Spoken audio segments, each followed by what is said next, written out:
غوث اعظم کا دھوبی فوت ہو گیا. کون ہے؟ پتہ نہیں آپ کو بھی اتنا ہی مزہ آ رہا ہے جتنا مجھے آ رہا ہے. حضور غوث اعظم کا دھوبی فوت ہو گیا, کپڑے دھوتا تھا. تو بعد میں اس دھوبی کو کسی نے خواب میں دیکھا تو پوچھا کیا بنا, تو کہنے لگا کچھ بھی نہیں. فرشتے نے آ کے پوچھا من ربو کا, رب کون ہے؟ تو میں نے کہا میں تو غوث پاک کا دھوبی ہوں. اس نے پوچھا ماں دینوں کا, تیرا دین کیا ہے؟ تو میں نے کہا میں غوث پاک کا دھوبی ہوں.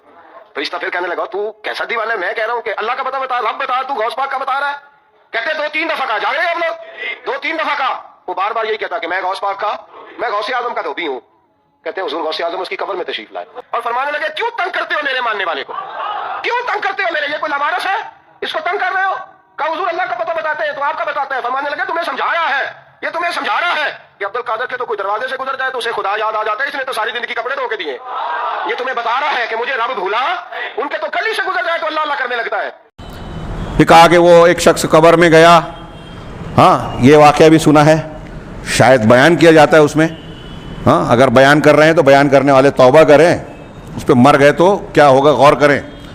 ہاں وہ کہا کہ ایک شخص دفن ہوا, ہاں اور منکر نکیر آئے, پوچھا من ربک, تمہارا رب کون ہے؟ تو کہا شیخ عبد القادر جیلانی. کہا ما دینک؟ کہا شیخ عبد القادر جیلانی. کہا ماذا تقول فی محمد صلی اللہ علیہ وسلم فی ھذا الرجل الذی بعث الیکم؟ الگ الگ الفاظ ہیں حدیث میں, نام کے ساتھ بھی ہے حدیثوں میں, کہ تم رسول کے بارے میں کیا کہتے ہو, محمد صلی اللہ علیہ وسلم کے بارے میں؟ تو کہا شیخ عبد القادر جیلانی. کہا اس کو تو عذاب دو. غلط جواب دیا. جب عذاب دینے کے لیے شروع کرنا چاہتے تھے تو شیخ عبد القادر جیلانی محبوب سبحانی آ گئے اور کہا یہ میرا محبوب ہے, تم اس کو عذاب نہیں دے سکتے. کہا اس نے غلط جواب دیا ہے, دیں گے. کافی جب رکاوٹ ہو گئی تو منکر نکیر گئے اللہ کے پاس. کہا ایسا معاملہ ہے, شیخ عبد القادر جیلانی ہمیں عذاب دینے نہیں دے رہے جبکہ اس نے غلط جواب دیا. تو کہا جاؤ اس سے کہہ دو, شیخ عبد القادر جیلانی سے یا ان سے کہہ دو کہ تو میرا محبوب ہے, اور جب محبوب کا محبوب ہے تو اس کو عذاب مت دو. انا للہ و انا. اس طرح کیا کہنا چاہتے ہیں آپ کہ آپ شیخ عبد القادر جیلانی کا نام لے وے اور کچھ بھی کر لے وے, وہ آگے آپ کو بچا لیں گے.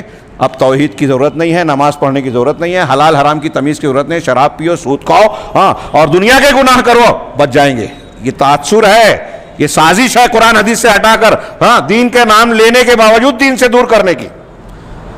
مجھ سے ایک صاحب نے جس نے بیان کیا تھا, میں نے ان سے سوال کیا کہ بھائی جو بیان کرتا ہے اس سے پوچھئے کہ یہ تو عالم ارواح یا عالم برزخ کے واقعات ہیں نا, تو اس کا راوی کون ہے؟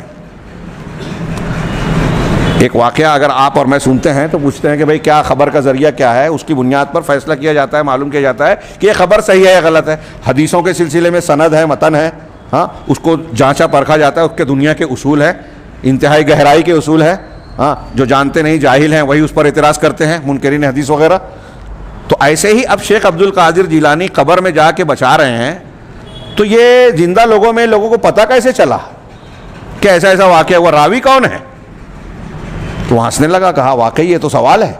کہا میں نے ان کا شارٹ آسان جواب ہے ان کے پاس. کہا کیا؟ خواب دیکھ لیتے ہیں. ہاں وحی کا سلسلہ ان کے یہاں ختم ہی نہیں ہو رہا ہے. ہاں اور جو بھی چاہتے ہیں دیکھ لیتے ہیں آنکھ بند کر کے, کہہ دیتے ہیں کشف ہوا, خواب دکھا, انا للہ و انا راجعون. خواب اور کشف کے بھی کچھ اصول ضابطے ہیں. ہاں اور شیخ عبد القادر جیلانی ہی کا قول ہے کہ کوئی اہل حدیث کے علاوہ کوئی اللہ کا ولی ہو ہی نہیں سکتا. کیوں؟ اس لیے کہ اہل حدیث کہتے ہیں اس کو جو قرآن و حدیث کو مانے. جو قرآن و حدیث کے خلاف ہوگا وہ بدعتی ہوگا, جو بدعتی ہوگا وہ اللہ کا ولی کیسے ہوگا؟ اللہ کا ولی ہونے کے لیے سنتوں کا عمل کرنے والا ہونا ضروری ہے, سنتوں کا مخالف نہیں چلے گا. ہاں یہ ساری خرافات سنت کے مطابق ہیں. کہ 11ویں کا زمانہ آئے گا, اس کے بارے میں نے جو کچھ پڑھا پتہ نہیں کہاں تک صحیح ہے. 11ویں کی مجلسوں میں شیخ عبد القادر جیلانی کے بارے میں عجیب واقعات بیان کرتے ہیں. نعوذ باللہ میں نے پڑھا کہ ایک جگہ کے دستگیر کہا کہ ان کو کیوں کہا جاتا ہے ہاتھ پکڑنے والا, کہ اللہ تعالیٰ کے ساتھ شیخ عبد القادر جیلانی جو ہے آسمان پہ چڑھ رہے تھے, اچانک اللہ تعالیٰ آسمان سے گرنے لگا, حضرت شیخ عبد القادر جیلانی نے ہاتھ پکڑ لیا. نعوذ باللہ نعوذ باللہ نعوذ باللہ. بیان کرتے ہوئے بھی ڈر نہیں لگتا لوگوں کو کہ اللہ کی کتنی بڑی بے عزتی اور گستاخی کر رہے ہیں, کفر کی بات ہے. توبہ نہ کیے تو اسلامی حکومت میں ان کو ایسے لوگوں کو قتل کیا جائے گا, اس قسم کا عقیدہ رکھنے والوں کو. شیخ عبد القادر جیلانی کہہ رہے ہیں کہ قبر میں جو ہے وہ ارواح کو دیکھا, روحوں کی صف لگی ہوئی تھی, پہلے انبیاء کی, پھر جو ہے اولیاء اور صالحین کی. بار بار جو ہے وہ اولیاء میں سے انبیاء کی صف میں آ رہے تھے, فرشتے پیچھے کرتے پھر آ جاتے. فرشتوں نے بعد میں شکایت کی, میں اپنے الفاظ میں بہت شارٹ میں بتا رہا ہوں. تو کہا شیخ عبد القادر جیلانی میں نے محمد صلی اللہ علیہ وسلم پر نبوت ختم کر دی، اب نبوت تو نہیں دے سکتا، جا تجھ کو خاتم الاولیاء بنا دیا، اب ان کے بعد کوئی ولی نہیں آئے گا، ایسا مطلب ہے یا کیا مطلب ہے؟ وہ تشریح وہ کریں جنہوں نے بنایا ہے۔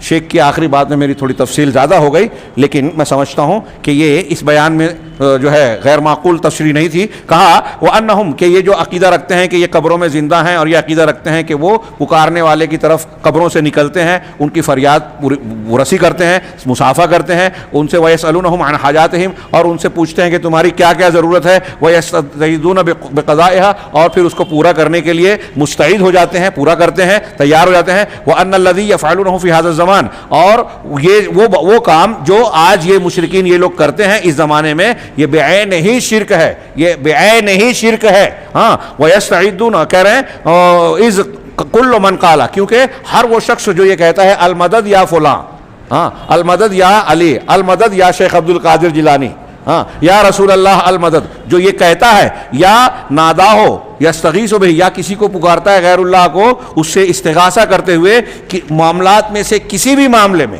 معاملے میں پکارتا ہے، فہذا ہوا عین الشرک، شرک الاکبر، تو یہ عین شرک اکبر ہے، یہ عین شرک اکبر ہے۔ اب یہاں کوئی یہ نہ کہے کہ نماز میں پڑھتے ہیں السلام علیکم ایھا النبی، یہ حکایت ہے، یہ دعا کے طور پہ ہے۔ ہاں قرآن میں جو اللہ کے کلام ہے ہم پڑھتے ہیں تو نقل ہے، حکایت ہے، حضرت موسیٰ اور فرعون کے درمیان بات ہو رہی تو یا موسیٰ یا فرعون کہہ رہے ہیں تو ہم وہاں وہ پڑھتے ہوئے یہ عقیدہ نہیں رکھتے کہ فرعون موجود ہے، موسیٰ موجود ہے، یہ حکایت ہے، نقل ہے۔ اس طرح لوگ شبہات میں مبتلا کرتے ہیں، دھوکہ دیتے ہیں۔ ہاں کہا کہ یہ شرک اکبر ہے، کوئی اگر پکارتا ہے یا فلاں المدد کہتا ہے تو وشبہتہم فی ذالک باطلا، اور اس سلسلے میں ان کا جو شبہ ہے کہ ایسا کرنا کوئی غلط نہیں ہے، یہ باطل بات ہے۔ کما مضى من انہم لا یسألون خلقا ولا ایجادا، جیسا کہ یہ بات گزر چکی کہ یہ لوگ ان سے جو ہے کسی چیز کے پیدا کرنے یا کسی چیز کے ایجاد کرنے کا مطالبہ نہیں کرتے، اور نہ ہی ان کے بارے میں ایسا عقیدہ رکھتے ہیں کہ انہوں نے کچھ پیدا کیا، انہوں نے کچھ موجود کیا، نہ کیا ہے کسی کو مخلوق بنایا۔ ہاں ولیکن یسألونہم ان یرفعوا حوائجہم الی اللہ، بلکہ ان سے صرف یہ سوال کرتے ہیں کہ ہماری حاجتیں اللہ کے پاس پیش کر دیں۔ ہاں تو مشرکین مکہ بھی یہی کہتے تھے، یہ بھی یہی کہتے تھے، اور یہ عین شرک اکبر ہے۔ یہاں اگلی شیخ محمد بن عبد الوہاب کا کہ آگے کی عبارت شروع ہو رہی ہے، انشاءاللہ آئندہ ہفتہ ہم اگلے درس میں پڑھیں گے۔ اللہ رب العالمین ہمیں دین کی صحیح سمجھ، صحیح عقیدہ سمجھ حاصل کرنے اور پھر اس کے مطابق زندگی گزارنے کی توفیق دے، اور اس کی برکت سے دنیا اور آخرت میں کامیابیوں سے نوازے۔ وآخر دعوانا ان الحمد للہ رب العالمین۔